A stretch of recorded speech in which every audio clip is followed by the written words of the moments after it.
Hello everybody and welcome to Amphlett Reviews, back with a Hong Kong content review, diving back into more Shaw Brothers films in the Shaw Brothers library. This time around, a long overdue film, been on my collection for quite some time. Decided to check this one out recently with my friend over the weekend, which is the 8 diagram pole fighter, starring Gordon Liu as our main leading character, directed by Kar-leung, which did Drunken Master 2. Also did the martial arts of Shaolin with Jet Li that we reviewed recently, which is part of the Shaw Brothers Volume 2 box set.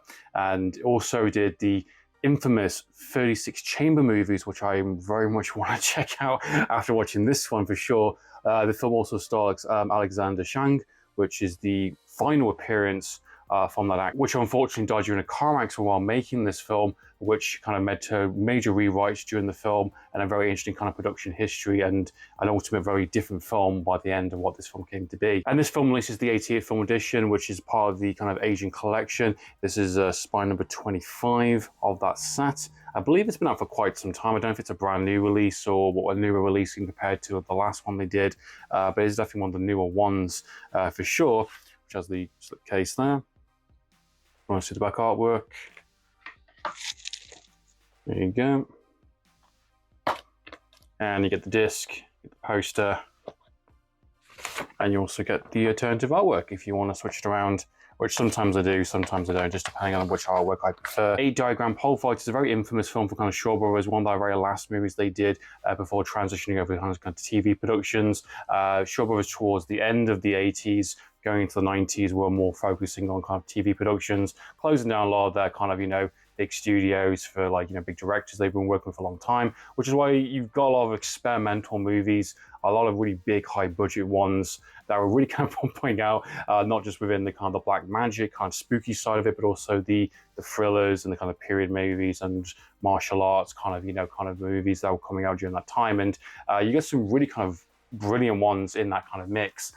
This one is definitely one of them for sure. This is a very interesting film in terms of its production and how the film came to be. I went this film blind, as always. I don't really kind of dive into much of the history of the film unless I absolutely need to. I kind of go for these films without seeing any trailers, without seeing any kind of major fight sequences, and just seeing what the film has to offer and to see what kind of natural surprises these films can come up with. And sometimes I get an absolute blast, and sometimes it goes the other way. And this one is definitely one of the best ones for sure.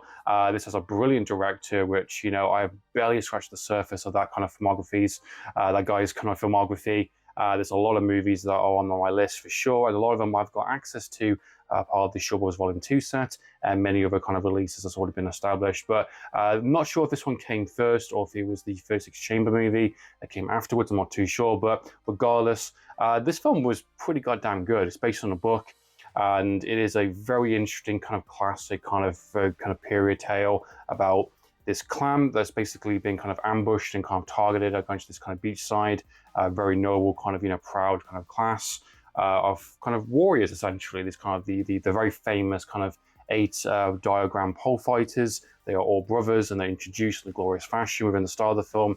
And you get this really brilliant kind of opening section of the film, clearly set within a kind of like a location, a set, but it's really awesome, really kick-ass. And you get to see Gordon Liu and his brother, which are the only 2 survivors in the film, played by Alexander Shang, which is basically taking on like waves after waves of enemy. The kind of the bad guys of the film, the kind of barbarians as they're called, are using very sneaky tactics. They can't take on this kind of a fair fight because they're too good. So they're using this kind of really kind of strange kind of bamboo kind of weapon, which kind of like uses a spear but turns into like a weapon, kind of like wrapping type of weapon around their kind of spear, holding them down. Also works on limbs, and basically just cheating their way to kind of kill all these kind of very legendary kind of clan and these brothers that are very highly skilled. And it comes a bit of a massacre. 2 brothers are left behind. They're basically kind of on the run essentially. One goes back home, which is suffering from post-traumatic stress, which is Alexander Shang's character, which is a brilliant actor. I've only seen him in one of a movie at this point, which is The Disciples of Shaolin, which I really did enjoy. If you watch my video on that, I did the original and the remake. I thought he was absolutely brilliant in that in terms of his performance and his kind of martial arts, and I think he does a good job in this one as well, even though his role is very limited. For what I've already mentioned with him, unfortunately, having a car accident during the making of this film. So they filmed all the initial scenes, just the first portion, and then they had to do a major rewrite towards the end of the second act going into the third act and completely alter the entire film, which the film is clearly as an honor and respect and kind of like, and we're going to get this done for him and essentially. And it's weird to think he was meant to be the original main leading character. He was meant to be the main kind of one that kind of takes on the barbarians and the kind of class. And it went on to Gordon Liu's character instead, who his character was on the run and he's trying to find like a sanctuary essentially, becomes basically a Buddhist monk. He goes through a transformation of the film. He desperately seeks kind of a place to kind of like lay low, but also kind of to reflect on the massacre and the kind of what's happened in the film. And I like some of the dialogue that's happened in it with some of the masters, with the idea of martial arts have always been your heart. You are designed and trained and kind of brought up to be a killer essentially. And I like this idea of kind of conflicting kind of morals and ideas within the kind of the Buddhist kind of class, the idea of inner peace but also learning how to defend and train. And you got the sessions which he's kind of observing this idea of kind of like this teaching of we have to wound the wolf, because the wolf is kind of like we don't want to kill against a loving living creature, but we want to stand on ground as a kind of like this is our location, this is who we are. But if we get wolves coming in to kind of attack us or potentially endanger our kind of way of life, then we can defend ourselves. We can go for the teeth, we can go for the legs, we can wound it. Where kind of Gordon Liu's character is essentially thinking, well, no, you've got to destroy it. You've got to because this wolf will come back in great numbers. It will kind of, be wounded, but it'll come back, it'll regroup, and then it will learn your tactics and come back and destroy you.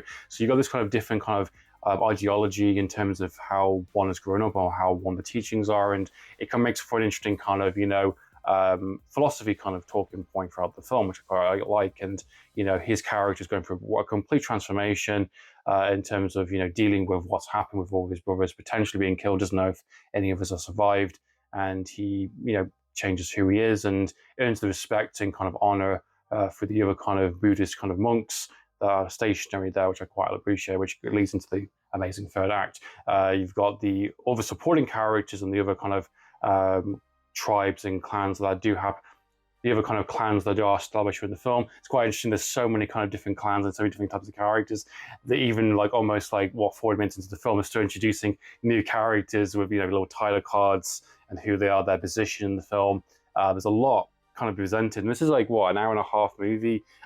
This is a 97-minute film, and it's still introducing a lot of characters, a lot of ideas, but surprisingly is well balanced, well paced. It's presenting a lot of information, but it's doing it in the right amount of time. It's allowing enough downtime with these characters to kind of get to know them, their struggles and this kind of rising movements. The barbarians are basically kind of like an infestation, essentially, kind of, hiding within the main town in case it comes back, hiding in different places and villages. And this very kind of famous and very noble kind of clan is essentially on the verge of being wiped out, essentially. And it makes for a classic kind of smackdown, beatdown when you get Gordon Liu in that third act, basically taking them on in epic fashion. And one of the things I, noticed straight away watching the film is that the film is just relentlessly badass and awesome in terms of Gordon Liu's kind of portrayal of the character being this ultimate monk, but also just the fact that there's barely any cuts and there's action scenes. These are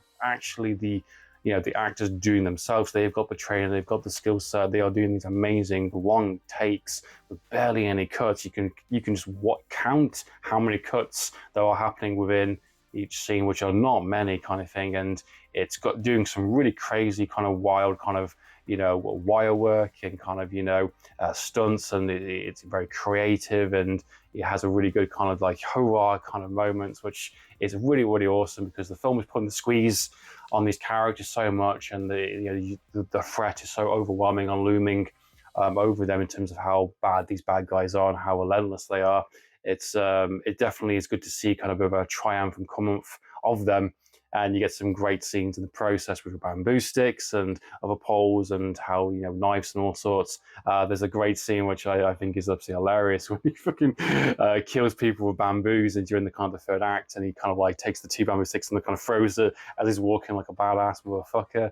I love it. It's great. But the build up towards that great third act is also backed up by great supporting cast, a really kind of detailed kind of mythology and storyline, which is definitely demands your attention. It's not going to be like this non-stop, action-packed film from start to finish. It does have layers. It does have things to say and things to kind of show, which I think is very good. Production value is fantastic. I love the fact that you get this kind of little side story with the one of the sister characters, which kind of is taking the place essentially for Alexander Shun's kind of character, which goes into kind of the village to basically kind of find her brother, and obviously gets wrapped up in the kind of like a scheme to essentially be kidnapped, and Gordon has to come in and rescue her, but also kind of gets involved in the fight, which I do really like. Which is awesome. Overall and bottom line, the 8th diagram pole fighter is just kick-ass. It's a really, really great story. Classic kind of Shaw Brothers through and through.